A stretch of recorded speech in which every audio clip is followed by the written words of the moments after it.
Paul was thrilled to go and preach the gospel to those who were spiritually blind. After Paul had preached, some brother would say, I understand, Brother Paul, and I will accept Christ as my Savior. My friend, there is no thrill equal to presenting Christ and having people turn to Him.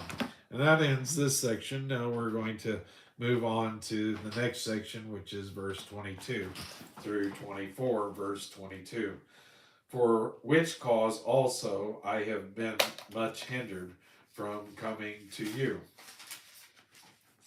When Paul says that he had been much hindered, he may be sure of, you may be sure of one thing: he was much hindered. Many roadblocks had been put in his way. Verse 23. But now, having no more place in these parts, and having a great desire these many years to come unto you, whensoever I take my journey into Spain, I will come to you, for I trust to see you in my journey, and to be brought on my way thitherward by you, if first I be somewhat filled with your company. Paul makes it clear that he wants to take the gospel way out yonder, and that he is coming to Rome. Now he says something unusually strange. But now, having no more place in these parts.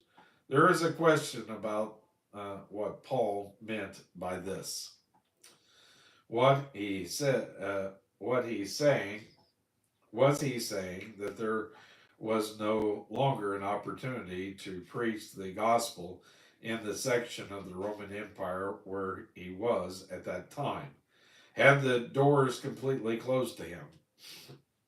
Had everyone been saved? Had every nook and cranny been evangelized? I used to take the position that the answer was no to these questions. However, now I have visited the sites of the seven churches of Asia Minor.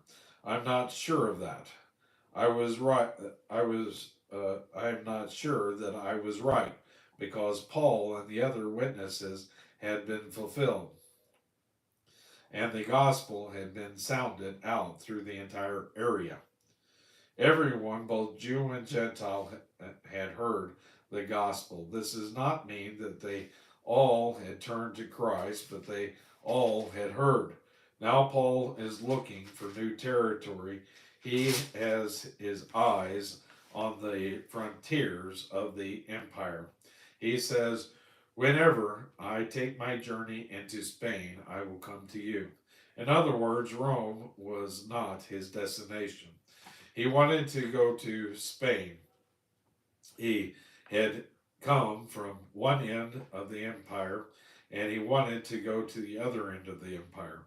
He says, for I trust to see you in my journey, and to be brought on my way thitherward to you. You see, Rome was not uh, his terminal. He wanted to go all the way to the end of the empire.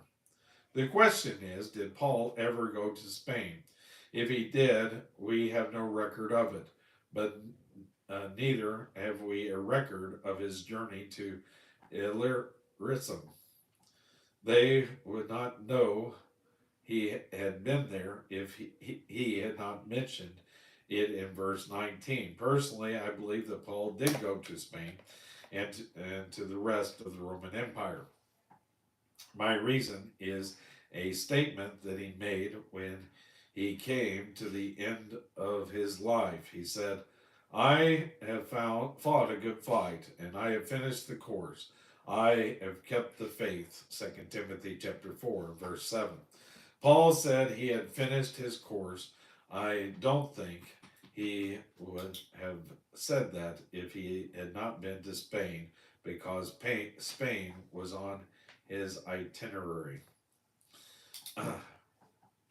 Paul wanted to go to Spain, and he also wanted to go